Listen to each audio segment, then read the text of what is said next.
Anies sudah siapkan kambing hitam untuk mengelak masalah banjir di Jakarta. Ditulis oleh Jo Putra. Setiap tahunnya banjir di Jakarta menjadi pekerjaan rumah bagi warga DKI setelah air surut. Kegiatan membersihkan rumah dari berbagai macam lumpur dan sampah merupakan kegiatan rutin setiap musim banjir. Bahkan yang lebih ekstrim, ada sebagian warga yang harus menghadapi binatang liar seperti ular, buaya, dan biawak yang masuk ke dalam rumah mereka. Tidak hanya merendam rumah dan halaman, banjir Jakarta membuat kota ini lumpuh lantaran banyak jalan protokol sangat sulit dilewati akibat debit air yang tidak terkendali. Tentu banjir besar seperti ini akan berdampak pada ekonomi, perdagangan, pendidikan, dan lainnya. Jika saja Pemprov DKI Jakarta khususnya Gubernur Anies Baswedan memikirkan akan dampak besar karena banjir, mungkin program normalisasi Ciliwung sudah dilaksanakan jauh-jauh hari. Kerawanan titik banjir akan diminimalisir apabila Anies mengerti akan tugas-tugasnya. Dan rasanya seperti mimpi di siang bolong jika Anies dapat mengerti dengan tugas-tugasnya. Wakil Ketua DPD PDIP DKI Jakarta, Roni Talapesi, mengkritisi kinerja Gubernur Anies Baswedan yang mengatakan Pemprov DKI tidak dapat lagi menentukan titik-titik banjir di Jakarta. Alasannya perubahan iklim telah membuat curah hujan terjadi secara ekstrem di beberapa lokasi. Roni menilai pernyataan Anies menunjukkan bahwa Gubernur tidak serius menangani masalah banjir di Jakarta. Untuk itulah Roni mengatakan bahwa Anies menyiapkan kambing hitam sedini mungkin yang bertujuan untuk mengelak dari tanggung jawab ketika banjir kembali terjadi di ibu kota. Sudah pastilah Anies akan merencanakan jalan tersebut untuk mengeles supaya tidak dihujat publik. Kita tidak usah berharap banyak untuk penanganan banjir di Jakarta. Semuanya ini karena degilnya pemimpin DKI Jakarta yang diraih karena politik identitas di mana telah membuat hancur kotanya, sengsara warganya. Karena ambisi politik dari segelintir orang yang ingin mengeruk keuntungan di wilayah DKI berakhir seperti ini. Pembangunan tidak ada, penanganan banjir gagal, tingkat kemiskinan DKI makin naik dan seterusnya. Bagi saya tidak ada hubungannya antara curah hujan dan perubahan iklim yang terjadi di Jakarta. Jika Gubernur niat untuk menangani dan mengatasi banjir yang sering terjadi, lakukan sesuatu. Jangan hanya rencana di bibir dengan kata-kata manis, namun hasilnya zonk. Ya, beginilah kalau sampah. Memilih sampah pada akhirnya menjadi sampah tidak berguna. Roni juga menambahkan selama 4 tahun Anies menjabat belum ada solusi yang tepat mengatasi masalah banjir tahunan di Jakarta. Program-program seperti sumber resapan sampai dengan naturalisasi sungai hanya sebatas teori semata. Dari dulu Pak Anies suka berteori soal hujan, tapi solusinya juga tidak ada. Sumber resapan yang jadi teori dan program beliau juga sampai sekarang tidak berlanjut. Teori naturalisasi sungai mengikuti contoh yang ada di luar negeri, sampai sekarang juga tidak ada, ujar Roni. Memang Anies terkenal dengan 1001 teorinya yang semuanya tidak ada isinya. Anies memang jago untuk membangun narasi pengibulan dibarengi kata-kata yang orang awam tidak mengerti. Kata-kata bersayap tanpa makna membuat masyarakat yang waras akan kesal dengan segala ucapan dan teorinya. Jika Anies ambil acang-acang untuk mencari kambing hitam, ini sudah sangat keterlaluan demi menutupi bobroknya kinerja dirinya di DKI. Mencari jalan untuk mengatasi banjir lebih susah ketimbang menunjuk sang kambing. Dengan begitu Anies dengan leluasa akan tetap berteori dengan kelebihan kata-kata hingga sang kambing hitam ditemukan. Bahkan Roni mengatakan Anies malah sibuk menghitung curah hujan dan lagi-lagi menyalahkan jumlah air yang jatuh ke bumi. Menurut Roni ini sama saja Anies mengatakan tolong hujan, jangan turun air banyak-banyak. Hahaha. Ternyata si hujan toh yang jadi kambing hitamnya. Anies benar-benar tidak memiliki malu sedikit pun.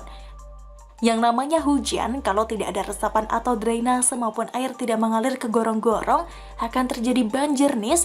Tidak perlu kuliah jauh-jauh sampai ke luar negeri kalau ada orang lulusan setingkat SMU mengerti jika banjir salah satunya disebabkan oleh hujan dan perlu banyak gorong-gorong untuk mengatasinya. Bagaimana warga DKI nggak geram dengan Gubernur ini? Seorang profesor lulusan Amerika tapi tidak bisa memberikan solusi yang make sense. Anies lebih banyak melontarkan teori ketimbang bekerja secara konkret mengatasi banjir. Jadi sudah sangat jelas bahwa Anies akan terus mengelak apabila banjir besar kembali melanda Jakarta. Tinggal bilang banjir disebabkan curah hujan sangat tinggi karena adanya perubahan iklim, maka masalah selesai. Ya, itulah kambing hitam Anies yang akan dipersiapkan apabila wartawan menanyakan masalah banjir di Jakarta. Curah hujan yang ekstrem adalah penyebab utamanya.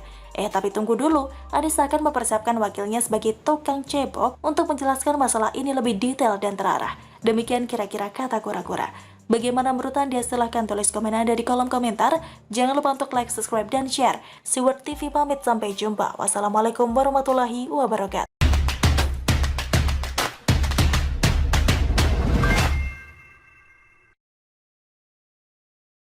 Formula E akan tetap menjadi polemik, ditulis oleh Joe Putra. Tak habis-habisnya polemik penyelenggaraan Formula E masih menjadi perbincangan di tengah masyarakat.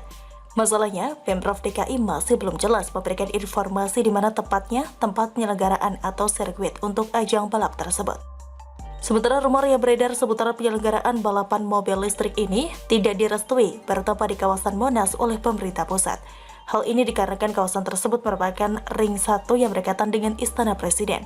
Inilah yang menjadi cibiran dari masyarakat di mana Pemprov DKI sudah telanjur melakukan revitalisasi kawasan Monas dengan penebangan sejumlah pohon yang dilindungi serta perusahaan jalan demi ajang yang tidak jelas itu. Ajang Formula E bisa dikatakan belum setenar ajang balap Formula One. Namun, bagi yang suka balap ini akan mengatakan bahwa Formula E merupakan puncak teknologi kendaraan listrik saat ini. Hal ini dijelaskan oleh praktisi pembuat kendaraan listrik Ricky Elson. Ia pernah mengembangkan mobil listrik bersama mantan Menteri BUMN Dahlan Iskan. Ricky mengatakan kendaraan listrik bisa bersaing dengan kendaraan konvensional pada cabang olahraga otomotif. Bahkan Ricky dengan antusiasnya menjelaskan bahwa kendaraan listrik bisa mengalahkan teknologi kendaraan konvensional dalam hal performa. Bisa dikatakan pula, mobil bertenaga listrik saat ini memiliki tenaga yang besarnya melampaui tenaga mesin konvensional di kelas yang sama. Tidak usah dijelaskan, mungkin sebagian besar orang sudah tahu kelebihan mobil listrik versus mobil konvensional. Sekarang pertanyaannya, apakah penting mengedukasi masyarakat tentang keunggulan kendaraan listrik harus mengadakan balapan Formula E? Rasanya tidak perlu, pasalnya ajang balap tersebut hanya buang-buang anggaran dan tidak menguntungkan sama sekali. Zaman sekarang informasi sangat mudah didapatkan, apalagi masyarakat ingin tahu lebih mendalam mengenai kendaraan listrik tanpa harus membeli tiket untuk menonton FA.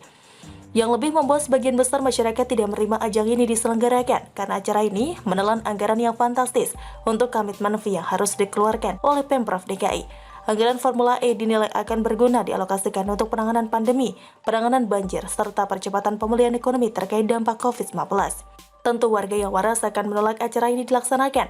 Triliunan rupiah untuk acara tidak akan lebih dari 3 hari. Keuntungan apa yang akan didapat bagi warga DKI? Untuk menonton ajang ini pun tidak gratis. Warga yang ingin menonton harus membayar tiket karena tidak bisa mengintip dari pinggir jalan. Sementara itu, komitmen dari setiap kota penyelenggara berbeda-beda. Ada yang gratis, ada pula pembayaran komitmen fee jauh di bawah nominal di Jakarta.